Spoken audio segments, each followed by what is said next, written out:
그래서 아버지께서 말씀하신 것이 내가 얼마나 개종교육을 받으려고 2-3달 동안 얼마나 노력을 했고 또한 돈을 많이 썼다라고 말씀하시면서 주머니에서 노끈을 꺼내시는 거예요. 갑자기 제 손목을 딱 끌어당기시고 아버지 그 허벅지를 같이 꽁꽁 묶으시는 거예요. 그러면서 무섭게 저에게 뺨을 돌려대라, 뺨을 대라. 어느 순간 맞다 보니까 제 모습을 봤는데 너무 놀랐어요. 제 얼굴이 한쪽이 오른쪽 눈이 완전히 다 감겨있고 여기까지 피멍이 들어있는 거예요. 게다가 코는 퉁퉁 부어있고 입은 이렇게 돌아갔습니다. 중간에 제가 화장실을 가고 싶었는데 화장실을 가겠다, 세워달라라고 말씀을 드렸는데 어머니가 너가 이렇게 하는 거는 개종교육 목사가 하는 말이 탈출하려고 그러더라. 봉지를 준비하라고 그렇게 말을 하더라. 그러면서 봉지를 툭 던지시는 겁니다. 아무리 그래도 가족이라 할지라도 거기서 진짜 해결을 한다라는 것은 이것은 정말 인권 모독이 아니고서는 도저히 있을 수 없는 일 아니겠습니까? 개종교육을 어떻게 받게 되셨나요? 5-6명의 그 힘센 남자들에 의해서 강제로 끌려서 이제 차에 타게 되었고 개종교육 장소까지도 감시를 받으면서 가게 되었습니다. 개종교육 장소에 도착을 했을 때도 제가 개종교육을 받지 않겠다고 거부를 하자 제가 도망칠 것을 우려해서 옷이나 핸드폰 또 소지품 등을 빼앗긴 상태였고 제가 계속적으로 개종교육을 받지 않겠다고 하자 구타와 또 심한 강한 제압이 또 있었고요.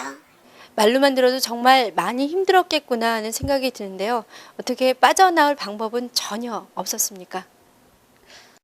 경찰들이 저 있는 곳으로 왔을 때 내보내달라고 호소를 했지만 그런데 저를 내보내주질 않더라고요. 이미 경찰들과 개종교육을 하는 목사들과는 이미 많은 수차례 안면이 있었더라고요.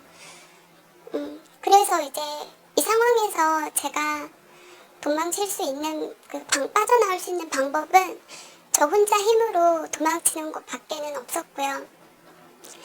제가 도망을 쳐서 나온 후에 저는 학교나 다시 집으로 갈 수는 없었습니다. 만약 제가 다시 집으로 갔다면 또다시 개종교육을 받아야 했거나 심지어는 정신병원에 갔기 때문에 너무나도 무섭고 또 두려웠기 때문에 집으로는 갈 수가 없었어요. 네, 개종교육 중에 정신병원에 감금된 적이 있다고 하던데요. 네. 정신질환이 있었던 건가요? 아니요.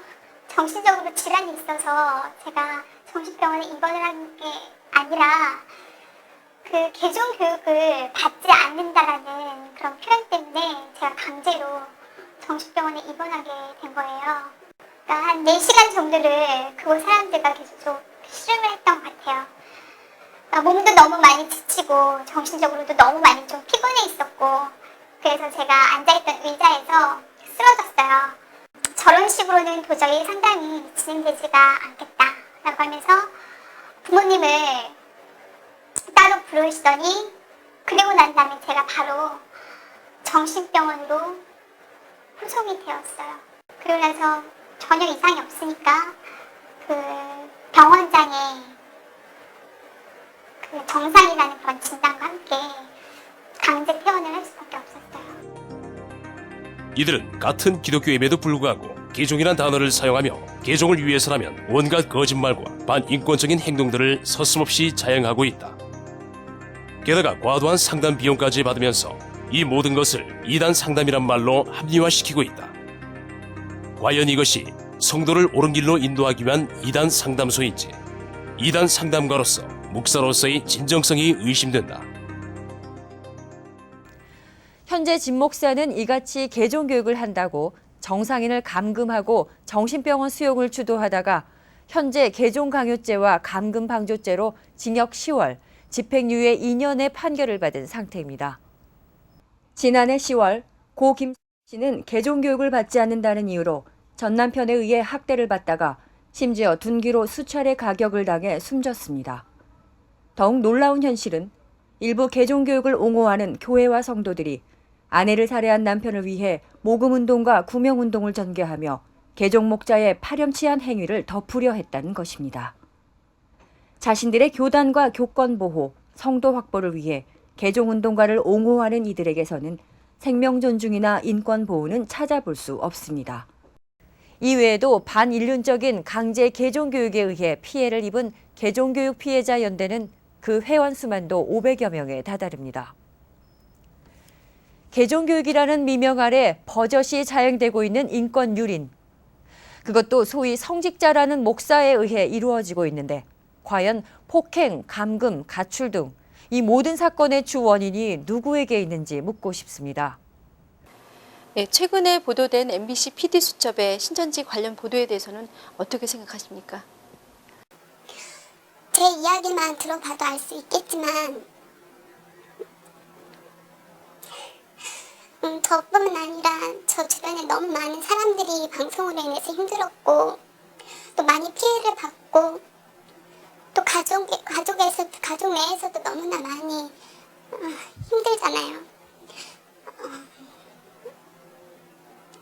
정말로 가출이나 또 뭐 폭행이나 이런 걸 일으킨 곳은 신천지가 아니라 오히려 저를 교육시키려 했던 그런 개종교육 쪽인데 오히려 그들의 말만 듣고 그들의 편이 돼서 방송을 한 MBC가 어떻게 공영방송이라고 할 수가 있을까요? 저는 정말 아니라고 생각합니다.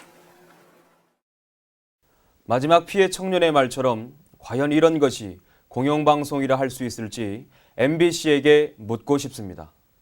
또한 일부 거짓 제보에 눈이 멀어 편파적인 방송을 제작한 MBC PD 수첩은 과연 누구를 위한 시대의 대변인이 되겠다고 하는 것인지 궁금할 뿐입니다.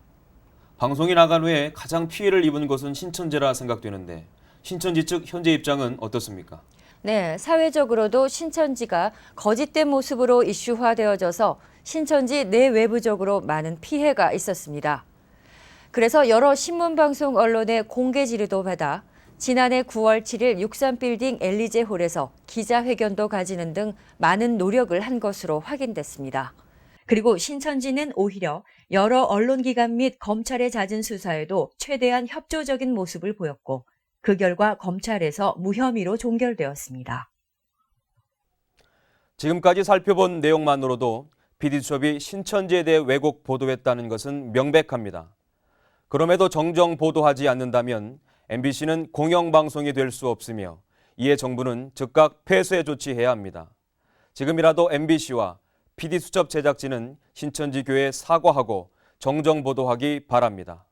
더 이상 역사와 국민들의 마음속에 거짓말을 남기지 말기 바랍니다. 감사합니다.